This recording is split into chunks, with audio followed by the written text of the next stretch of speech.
welcome back. So tonight's reading, this book has been recommended by Sarah. Thank you, Sarah, for recommending this book for tonight's reading. So Sarah is from Instagram. So let's begin.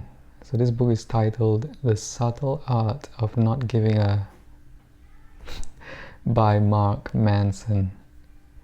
Chapter 1. Don't try. Charles Bukowski was an alcoholic, a womanizer, and a chronic gambler, a lout, a cheapskate, a deadbeat, and, on his worst days, a poet. He's probably the last person on earth you would ever look to for life advice or expect to see in any sort of self-help book, which is why he's the perfect place to start. Bukowski wanted to be a writer, but for decades his work was rejected by almost every magazine, newspaper, journal, agent, and publisher he submitted to. His work was horrible, they said, crude, disgusting, depraved, and as the stacks of rejection slips piled up, the weight of his failures pushed him deep into an alcohol-fueled depression that would follow him for most of his life. Bukowski had a day job as a letter filer at a post office. He got paid shit money and spent most of it on booze. He gambled away the rest at the racetrack. At night, he would drink alone and sometimes hammer out poetry on his beat-up old typewriter. Often, he'd wake up on the floor, having passed out the night before.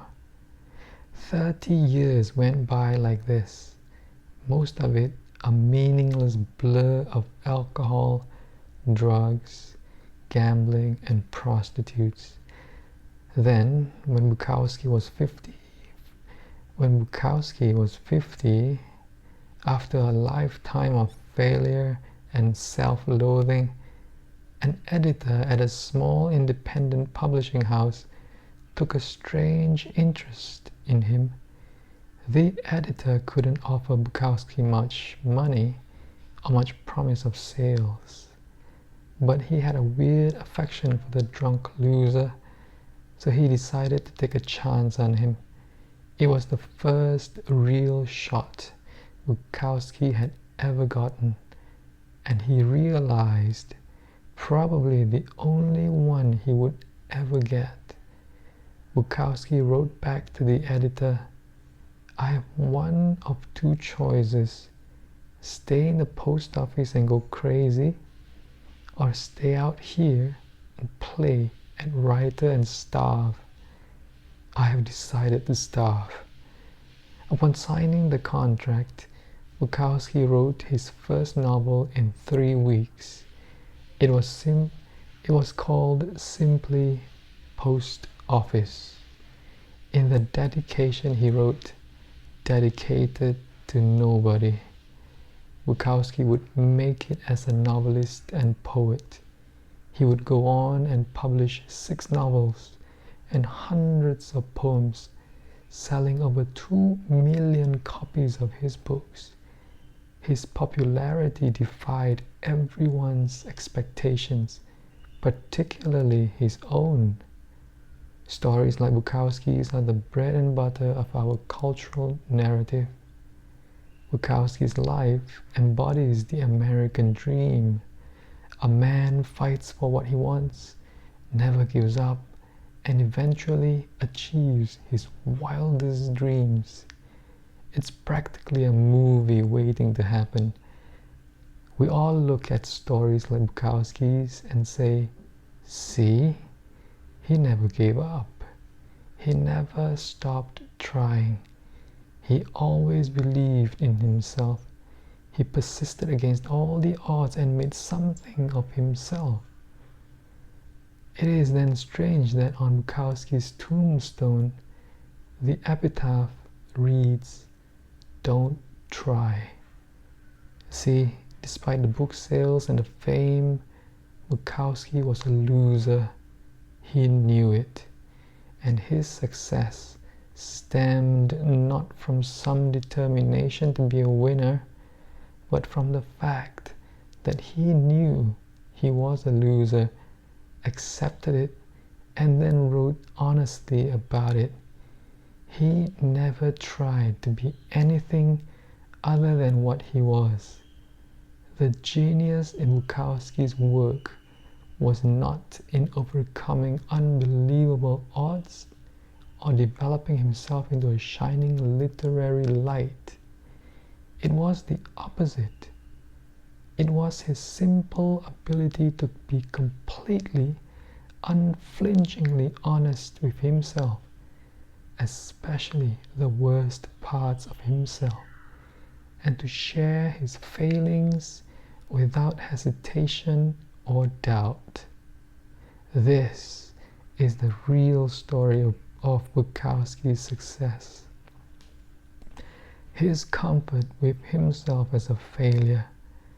Bukowski didn't give a fuck about success. Even after his fame, he still showed up to poetry readings, hammered, and verbally abused people in his audience. He still exposed himself in public and tried to sleep with every woman he could find. Fame and success didn't make him a better person, nor was it by becoming a better person that he became famous and successful. Self-improvement and success often occur together, but that doesn't necessarily mean they're the same thing. Our culture today is obsessively focused on unrealistically positive expectations. Be happier, be healthier, be the best, better than the rest. Be smarter, faster, richer, sexier, more popular, more productive, more envied, and more admired. Be perfect and amazing and crap out 12-karat gold nuggets before breakfast each morning while kissing your selfie-ready spouse and 2.5 kids goodbye. Then fly your helicopter to your wonderfully fulfilling job where you spend your days doing incredibly meaningful work that's likely to save the planet one day.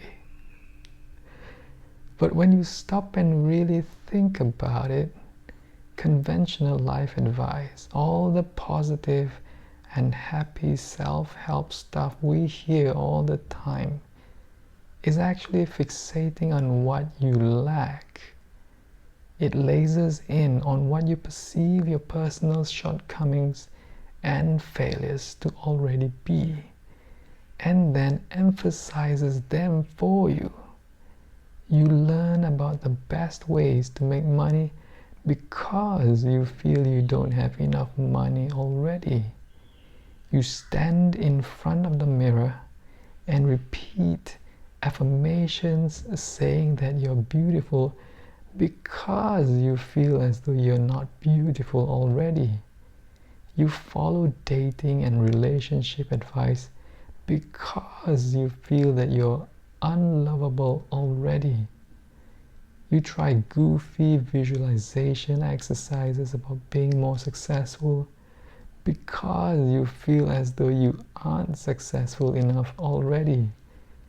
Ironically, this fixation on the positive, on what's better, what's superior, only serves to remind us over and over again of what we are not, of what we lack, of what we should have been but failed to be.